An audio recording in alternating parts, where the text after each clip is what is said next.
Hello and welcome to Everybody Pulls the Tarp. I'm your host, Andrew Moses. My guest today is Dana Cavalea, the former Director of Strength and Conditioning and Performance for the New York Yankees. Welcome to the show, Dana. Andrew, thanks for having me. Coach Dana, it's great to have you. I'm looking forward to digging into your career and all of your experience with you. But I have one question. So do you ever recommend that the guys, if the weight room's full, that they go out there and pull the tarp? I have never made that recommendation, but I do know just how heavy those tarps are. Not that I've ever pulled one either. I pulled it a few times, as I've talked about on this show, and it is harder than it looks. Oh yeah. So Coach Dana, where I want to begin is the topic of work ethic. I know it's something that you're really, really passionate about. And one of the things I'm always really curious about is work ethic in from your viewpoint something that you're either born with or something that you can learn and develop? Well, I think you can learn and develop any skill for the most part. That's my belief. If you have desire, which would mean you'd actually have to have some work ethic to start. So you can get better work ethic and improve your work ethic, but I also believe that you have to have some to start with, and that starts with a desire, right? You have to have a desire to be better. You have to have a desire to be great, right? Most people have a desire to be average. Most people have a desire to be good, but most people don't have an average, a desire to be great. So you've got to have some of that desire, and then it gets the wheel spinning. Yeah, it's like it's the question: do you love to win or do you hate to lose? Right? A lot of people love to win, but if you hate to lose, that means you play with a chip on your shoulder. You're playing the same game, but you're playing a different game. So that's what I believe. I believe that there's people that are, come from behind, underdog. I call them junkyard dog type personalities. Those are the guys and gals that I want on my team. And, they're a special group. Everybody, I always say, wants the results, but not everybody wants to or understands the work that needs to go into it to achieving those results. You've been around so many elite performers and elite leaders, in your career, and especially during your time with the New York Yankees, running that strength conditioning and performance program from 2007 to 2013. Is work ethic, though, always about working more, or is it sometimes about working smarter? Yeah, well, I think it's always about working smarter, and working smarter is just simply saying, what do I need to be great, right? So when we understand what we need as individuals to be great or to be better than we were yesterday, I think that's the real trick. It's not about just doing more and more and more. And, when I was a young kid, I used to think in order to be a great baseball player, it was the amount of swings that I took, not so much what I was doing with each of those swings. And then when I got to the big leagues and I got a chance to watch great players like Derek Jeter and, players like Mariano Rivera, I saw that they were very intentional in their work because they knew exactly what they needed and how much, of a certain skill or practice plan to be great. So that's what I saw amongst that group. It was a very different group, and therefore I learned a lot as well, just in terms of my own path while I was working with these elite performers. But most people overwork, and today in the personal development revolution that's going on, and everyone's a guru, self-help land. It's just routines on top of routines on top of routines, and the biggest problem is people are doing too much, and they don't know what is actually giving them a positive result and what's giving them a negative result, or what's keeping them, status neutral. What's interesting, we'll go to the other side of the city for the moment, to Queens. I'm reading right now David Wright's memoir. Okay. And David tells a story in his book about early in his career. They were looking at his home and away splits. And when he was on the road, his batting average was much, much higher than at home. Yeah. And they always wondered what was driving this. And they had this thought that it was all based on the time he was arriving at the ballpark. When he was on the road, he arrived at the ballpark a lot closer to game time and took a lot less swings in the cage. When he was home, he'd show up at the ballpark at 8, 9 in the morning, and he'd be swinging all day. And what they discovered was that once they paired back, they essentially closed the batting cage for him, at home, and wouldn't let him in. Things started to level out. I guess that speaks to a little bit of what you're referring to there. Yeah, I mean, we've seen, playing at home is the hardest thing to do. Why is that? Because you're just at the park so much longer in general. So, it's a longer day. It's a lot more hours before the first pitch. We're on the road, you're getting on a bus and, you're getting to the ballpark at 3:00, sometimes 2:30, 3:00, so again, you just have a couple hours before the game and you actually feel a bit rushed on the road, that there's not enough time, because an hour to 2 hours makes a big difference, and it's true. A number of months ago, I had former MLB star Todd Zeal on this show, and Todd talked about distractions. And the elite athletes, or somebody who's elite at anything, have this unique ability when they get between the lines, as he put it, to focus and tune out. Is it fair to say that when the players are home, there's a lot more distraction? There might be more media. They may have concerns with their family. They've got their people asking for tickets more, right? Yeah, Is that play into it a little bit? It's a borderline disaster at home, because everybody's pulling at you at home, and the guests that you have coming to the game, and a lot of times the guys are trying to manage, their family obligations while they're home. They'll try to, get to a game early on a Saturday morning, and then get to the ballpark. There's a lot of, the family stuff that goes on at home, and it's a lot. It's very draining, and that's why a player like, Derek Jeter, he didn't go down the family route early in his career. He waited till he was done playing. Not every player wants to do that or does that, but for him, he found that was something that helped him optimize his focus. So whether you're a New York Yankee or an executive or someone who's just starting their career, when there inevitably always are distractions, right? There's always things that are swirling around, and it's very hard to put your entire focus and sink, everything you've got into something. But what recommendation do you have to people who, they want to develop themselves in whatever craft they're involved in? How do they focus with everything swirling around them, regardless of what it is? Well, I think, again, it goes back to, again, I coach a lot of executives and I coach a lot of companies, and most people are trying to do too much. So they're working outside of their own core skill set, number one. And number two, they're trying to move too many balls at one time. And that's just not the way it works. You have to pick literally one thing and attack it and get it done, and then move on to the next. But coach, I have all these different things I have to get done. And I always say there's have tos, need tos, and want tos. And most people are too focused on the have tos. They fry themselves out because they're doing all these have to activities, and then they get to the want tos because they're easy. But the one thing they don't do is their need tos, because they're too focused on peripheral things, and they're not focused enough on those, what I call income producing activities, or IPAs, or MVAs, or your most valuable activities. So that's where you have to determine for yourself. You have to know what your most valuable activities are, and you have to know what your income producing activities are. And then it's your job to keep yourself within those rails. And that's where accountability and discipline come in, two traits that most people don't have. One of the things that I do, that I try to manage my own schedule and life, is trying to match up the times when I know that my brain and my body are most productive with the most challenging work that I have to do. And for me, I'm a morning person, so that is typically somewhere between 5 a.m. and 7:30, 8 a.m.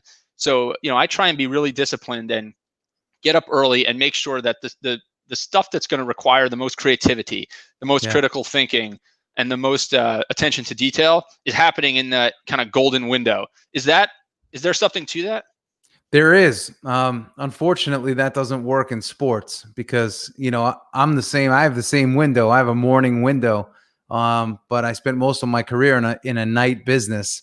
So you have to figure out another way, right? So for me, it was to take a shower in the sixth inning to wake up. And that was something that did it. But I subscribe to that as well. You have to sort of know what your magical time period is for you. If you're a morning person, do as much as you can in the morning. And if you're an evening person, don't subscribe to the BS that's out there that you have to be a morning person or you're going to be a loser. That's not how it works. Some people say you got to be up at 4:30 if you want to win. And that's completely falsified information. So you and I have talked, Dana. This show is called Everybody Pulls the Tarp. It's all based on a philosophy that I have that great teams and great organizations are powered by individuals who contribute in unexpected ways, who do the small things that make a big impact.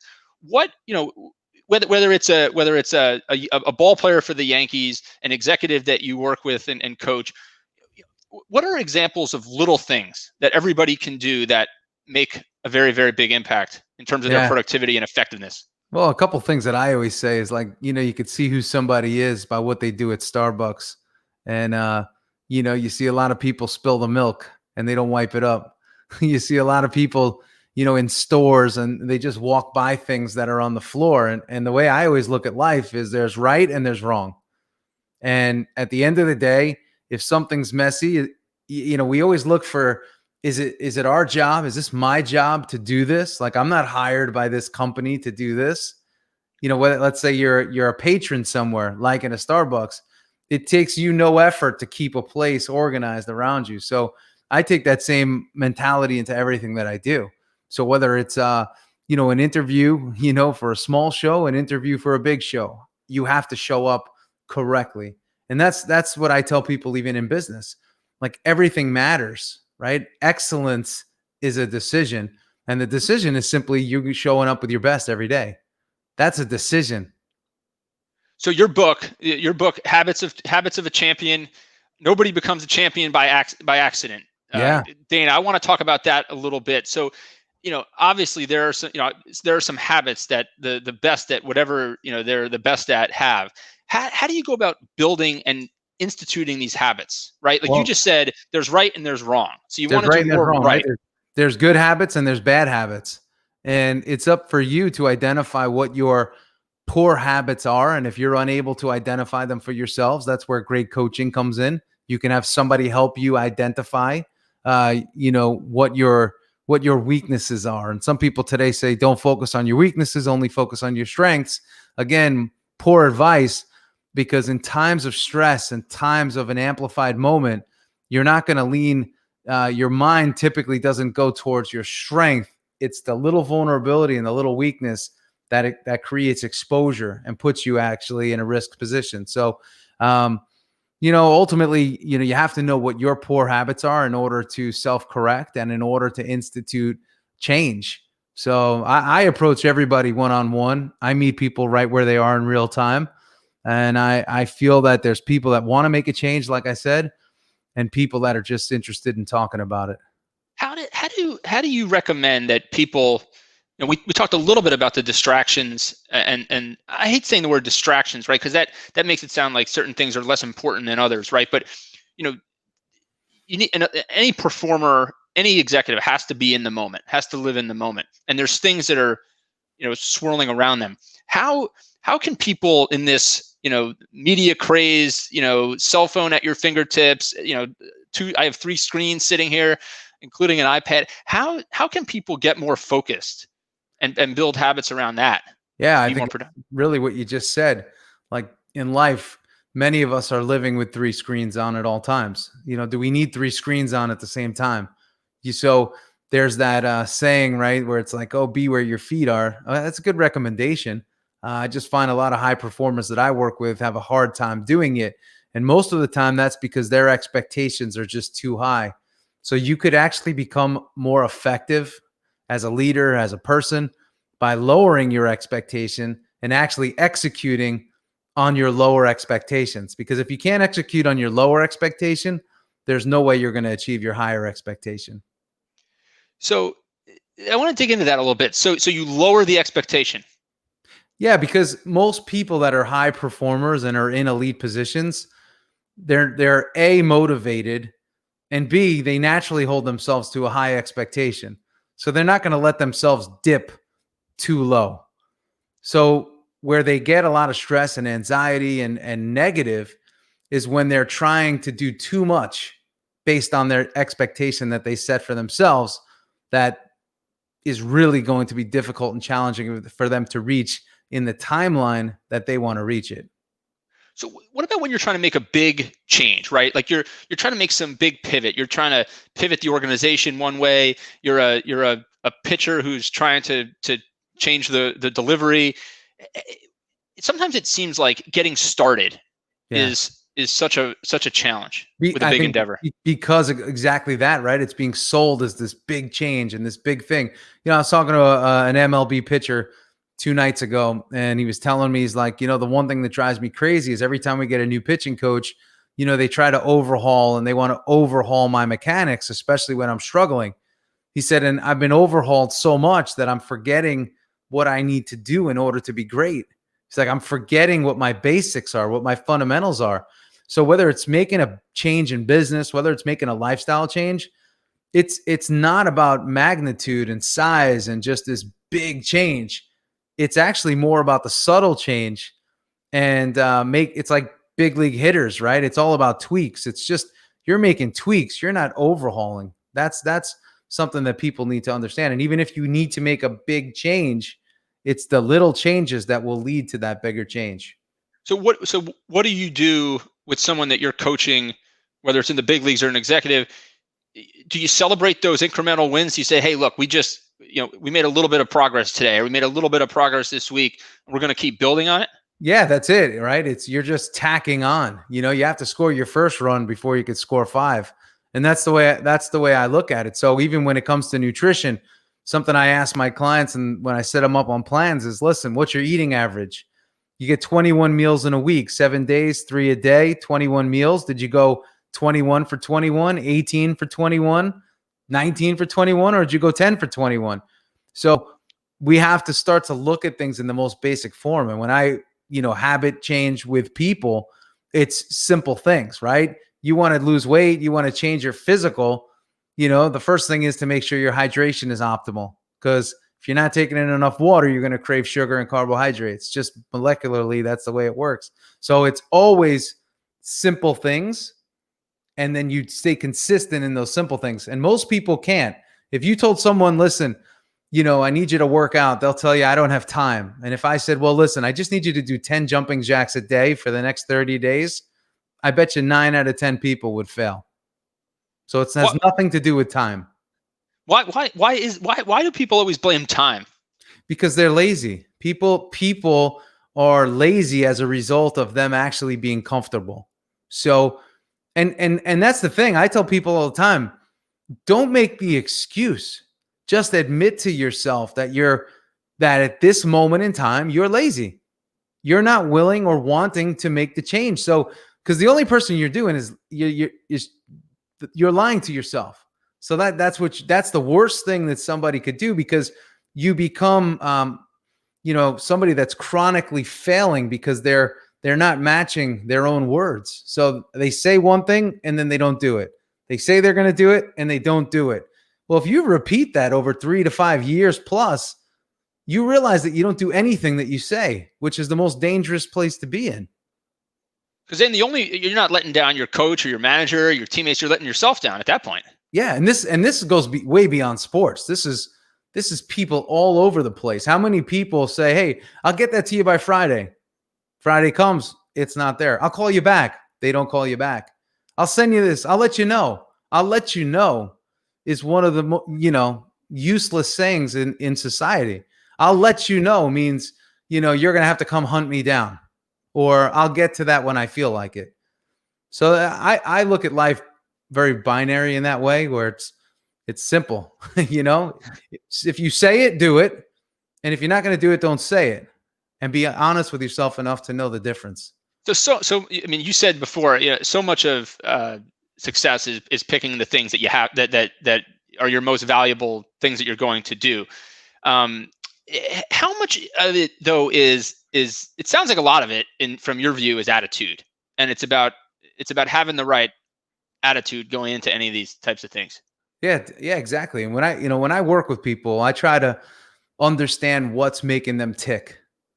And, when I ask this magic question to a lot of those that I work with, hey, what does winning mean to you? Most people cannot answer that question. Not with any detail. So right there, that's the fundamental miss. I was talking to a pitcher the other night, and I said, "What does winning mean to you?" He's like, "I think I would like to throw, at least 190 innings." I said, "Okay, do you think that, or is that what you want to do?" He's like, "No, I think I want to do that." I said, "No, you use think again. It's not think. Do you want to do this?" Because our language is really powerful. So I find, again, a lot of people just are not fully committed to what they actually want to do. So what about so there's the commitment and the attitude. Some people are just able to stay calm in high intensity situations more than others. Again, is that something that you're born with, or can you develop it? Like as just a bystander, Mariano Rivera looked just calm as could be. Yeah. In the ninth inning. Is that just the way he was born and his Yeah, DNA, or did he? That's his makeup. And here again, it's just another misconception where you have to be calm to be great.